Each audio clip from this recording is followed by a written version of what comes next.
better watch out, you better not cry, you better not pout, I'm telling you why. Santa Claus is coming to town. With little tin horns, little toy drums, Rudy toot toots and rummy tum tums, Santa Claus is coming to town. He sees you when you're sleeping, and he knows when you're away.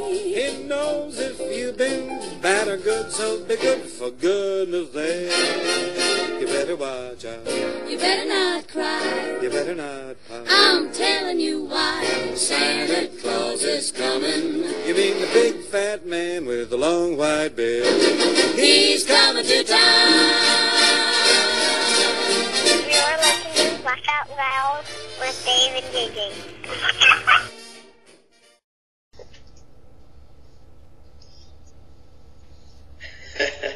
Look at yours. Yours looks good other than it's really gray. What are you doing to your walls, Dave? What is good? Look at you, Christmas tree in the background, and I got a freaking polyfill wall.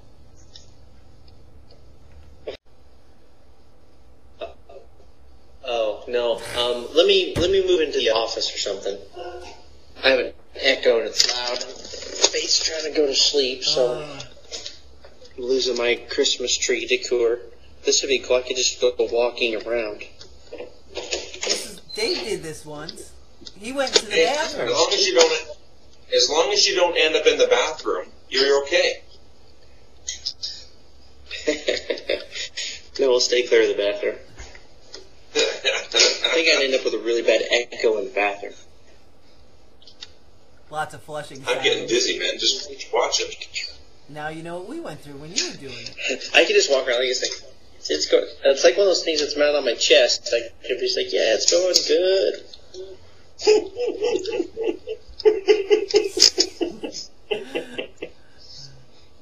Project. Yeah, the Blair Witch. This is the J.J. Yeley project. If my battery wasn't dead or low on my computer, I could sit in my chair without my plug-in, and I could just spin in circles until everyone got nauseous. That'd be cool. So what do you need, a man cave? I had to go build JJ a man cave. I'll design one for I you. guess. How are we doing? I got it on my lap now. But look okay? He just needs a man cave. All right. Shoot. Welcome back for the season-ending edition of Laugh Out Loud with Dave and JJ. And how are things with you? Things are going well. The weather's been nice here in Charlotte. Spending a lot of time at home with Kristen and Faith. Probably not near enough time on a golf course because today, I believe, is going to be the last warm day of the season, and now it's going to be freezing cold. So, spending a majority of my time during the day either going to the gym, running errands, or playing at home. So it's good times. I've been following your Twitter as of yesterday. Well, I've been following along, but I've been paying closer attention because someone was talking about bringing some stale balls, Teresa Titsworth or something, to the Jelly Bowl. She's not a good baker. No. They were actually pretty good, but she gets to rambling on Twitter and having fun. So typical deal. She wants to dish it out. She's dishing against the wrong recipient. I will dish back times normally about 4 or 5. So hopefully I don't make her too mad. At least I can make her mad. But her mom will make sure that I get some cake balls coming up here in about a month when I head to Tulsa Chili Bowl in Tulsa, Oklahoma. That's. Are you going to be having any vamps to wash those down if they happen to be dry? I'm sure that we still have some vamp left over from Phoenix. I know between the 3 truckloads of vamped water that was delivered, as well as I think there's about 20 cases that was left over that that my parents piled into their truck before they headed back to the house. So, anytime we go to Tulsa, it's literally a week-long race that has a week-long party following every race. So it's a good time. It's probably, I think it is the largest building in the United States that's freestanding, and it's kind of going to Las Vegas. When you walk in that place at 9 o'clock in the morning, it looks the same as what it looks when you walk out at 1 in the morning. Okay. Okay. Well, on the inside. Now, the outside, sometimes it's snow and cold and nasty. Yeah. The nice thing, I mean, the season's behind us, and silly season usually starts about Richmond, maybe a little bit after. Seems like there were some antics with a couple of relatives, one with a couple races to go, one on the final race. Now there's some big news on the web of what's going on, and things are happening. But I want to congratulate the winners of the J.J. Yeley Fantasy Racing Pool. Black Cat Racing was the overall winner, but Romeo Racing was actually the highest placing JJ Fan Club member. So congrats to both of those. I know it was a battle at the top for the longest time, and people were shifting each week. And the Mexican Commodore, stayed where he started, watching everybody from the back of the pack. You weren't there when the white real nice. came Thank down, and so yeah. we. I suffered a transmission problem early in the season. Yeah, you ended up with just one gear. Yeah, I just probably needed to go and just trash my entire list of drivers that I chose for 2011 and started over. But I had a lot of faith in my original picks that they were to come back fighting, and they just never did. So kudos to the guys who won. Obviously, you did a lot better job of picking your drivers than what I did. Yeah, they beat me. So they beat me, they beat you, and they beat everybody else. So congrats to them, and successful year. A lot of great feedback, both on Twitter, on email. People were pleased with how the season went, and hopefully it just continues to grow as it has for years as of late. So looking forward to 2012. There's a lot of changes going on in NASCAR right now with drivers, cars, numbers, owners, points, no points. So fuel injection, things are going to be quite the toss-up in February. So, and speaking of which, we talked a little bit about Chili Bowl. I saw that you just announced that Rockwell Security and home track of mine, Ohsweken Speedway, is going to be on board for your Chili Bowl.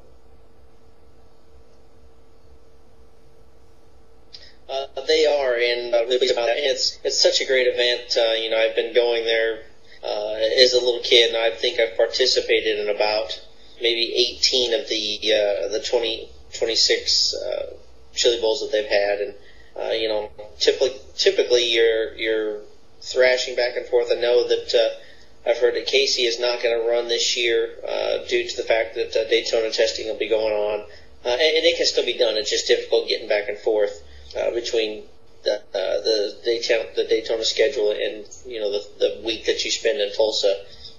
Yeah. But for me, based on what the 2012 prospects look like in NASCAR, things are looking very promising to be in a full-time ride, to be racing in 2012. But being ready for that test is also another feat that's going to be difficult to be done. So we'll see what happens. Obviously, some of the smaller teams work a little bit slower during the off season. They even take 2 or 3 weeks where they shut down for a little bit. So a lot of things to catch up on whenever it goes back to work after the Christmas break. The improvements in the cars. I know there's some small changes in the body work, but the biggest thing is getting everything shifted over for the fuel injection and getting ready for that. So regardless, like you said, for me, the next thing is Chili Bowl. I've been going to the gym pretty much every day, trying to make sure that when the time rolls around and I get to climb into any kind of race car and run the entire race and be as competitive as possible, I want to make sure that my stamina is not one of the issues that plagues me throughout the day. Well, that's important. I know that you've been trying to keep pace on that, on and off the season, and doing your insanity workouts and all that stuff. So all the hard work in the gym equates to. We're going to finish that sentence you were starting. Oh, hopefully it equates to a smaller pant size. Oh, that's always positive. Try and stay away from these. They're not so good for you. And a little bit more of the clear fluid, makes things work a little easier. So I too am shooting for that. I stand, not just for health reasons, but for my rides that I've got coming up in 2012, and one very special one that I'll be riding with a heavy heart next year. So I think we're all kind of doing our part. Well, it's almost that time of the year, obviously anytime Christmas rolls around, and then you get to New Year's, everyone wants to get on the kick of, that's their New Year's resolution. But obviously, if you can start a little bit early, it makes it that much easier to get through the Christmas season. If you're going to the gym, eating a little bit healthier, you get your metabolism started, then it's okay to snack on some of the junk that rolls in, all the cookies and cakes and snacks. But, so far I'm doing pretty good, and hopefully Kristen will join in with me, and obviously it makes it a little bit easier anytime you have a partner, a fighter in crime of the whenever you're sitting there and I'm trying to eat grilled chicken with broccoli, and she's over there having something maybe a little bit more tasty than what I'm eating. There's nothing that a box of turtles can't cure. Yeah, exactly. One of my childhood favorite candies there. Oh my God. Crazy. What else is happening, with you? And it's been a while since we've talked, and, everybody's kind of winding down, but, what's new? I mean, you're busy, you're working out. How are things, with front mow? It's got Movember on my mind. You got that thing growing on your face. You totally threw me off when you came on tonight. Yeah, I don't know that I've ever in my life had a mustache, and I don't know that what's on my face now actually qualifies as a mustache. This is actually almost a month worth of work. I actually had to trim it this morning. I had about 5 wild ones that were touching my lip that were driving me nuts. So I'm just going to make it maybe another week. Kristen keeps telling me that it looks good on me. I don't know. I'm still the jury is still out on what I feel on my mustache here. Got nothing. I got you. Oh. There we go. Good to go? Yeah. Can you talk about anything that's going on in 2012? I mean, vaguely, let everybody know what's happening, or potentially. I mean, there's a lot of talk. Small team, mid team, big team.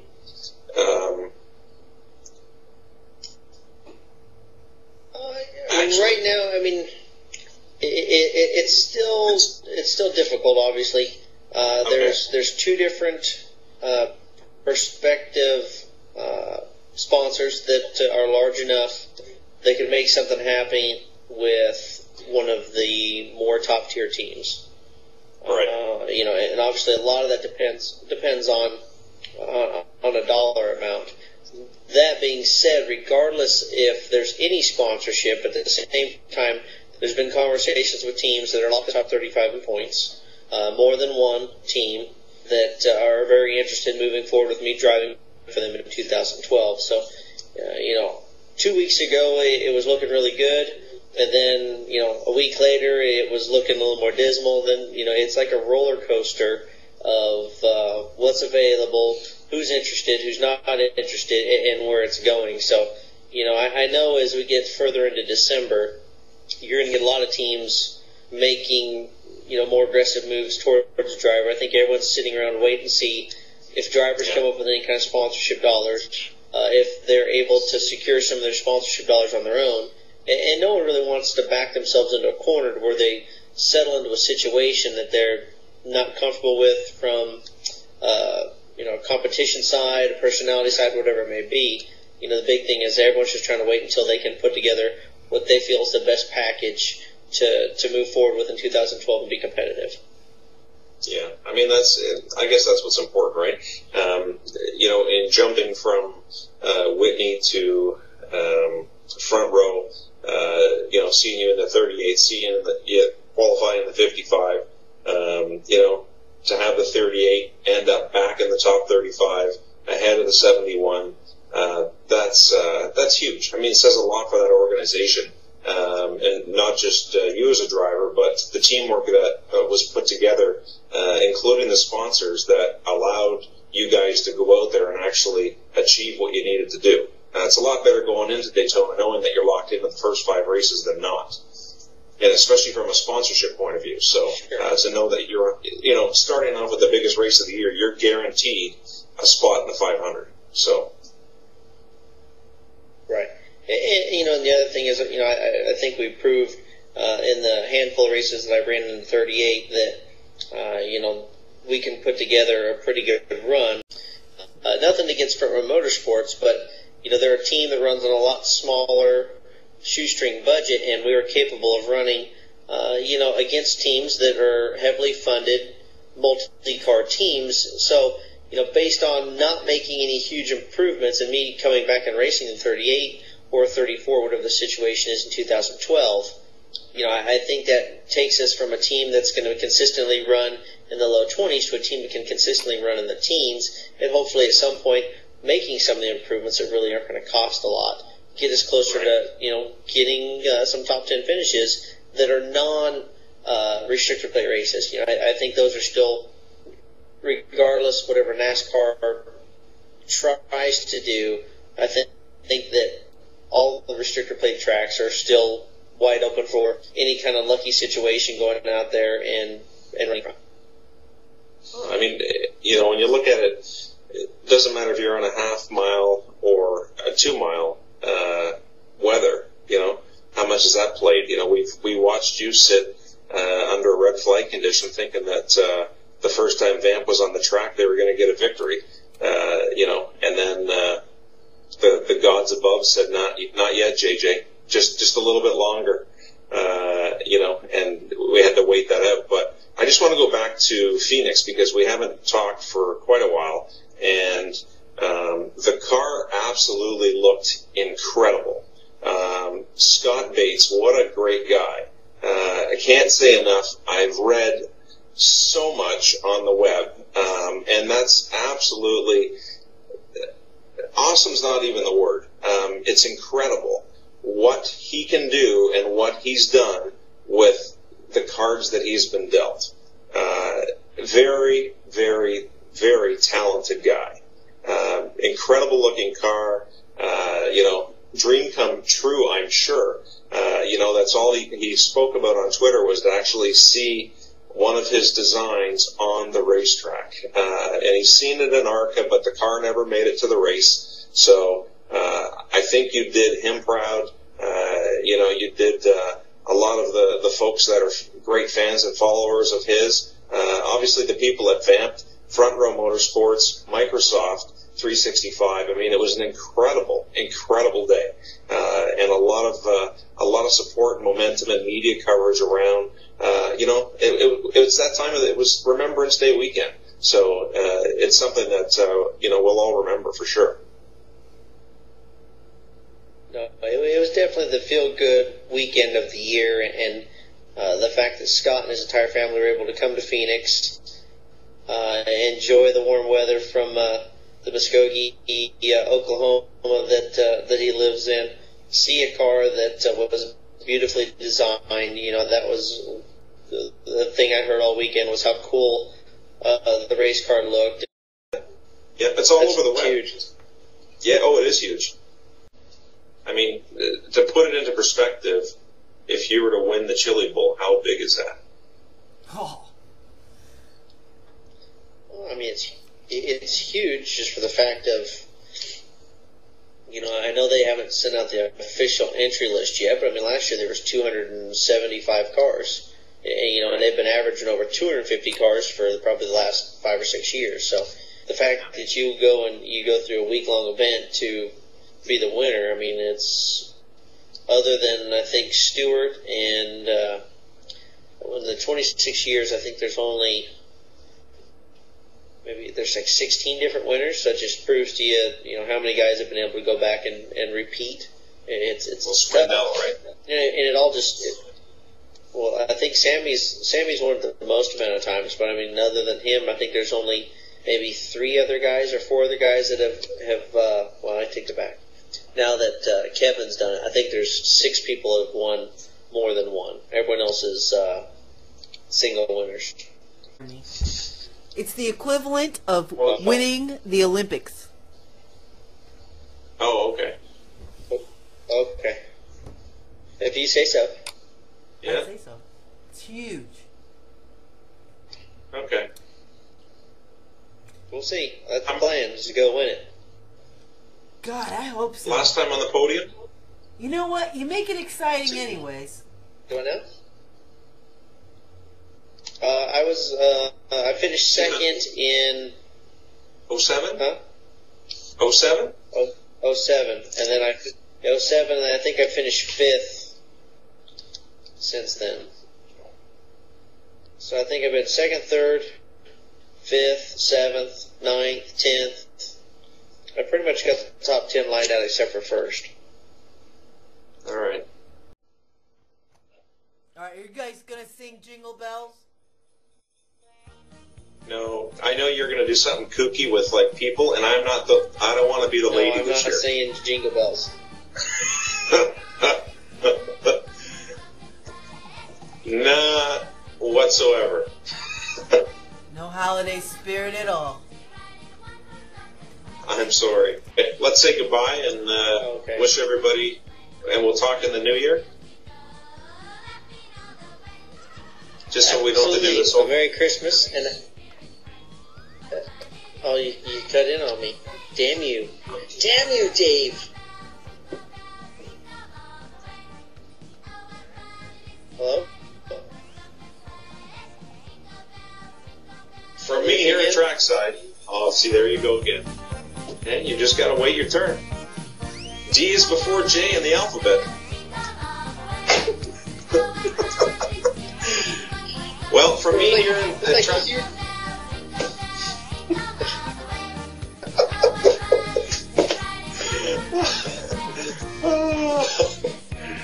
Merry Christmas. And a Happy New Year. And a Happy New Year. Wishing all of the families and everyone who's watched us for this crazy and wacky year, do come back for more. We will be back on air just over top of the new year in January. So with hopefully lots of exciting news. We'll withhold JJ's thumbs from the keypad so he can't tweet about all the big news before we actually get to bring it to you first. So everybody, thanks for watching, thanks for following, and last but not least, congrats again to Romeo Racing and Black Cat Racing for winning JJ's Fantasy NASCAR Pool for 2011.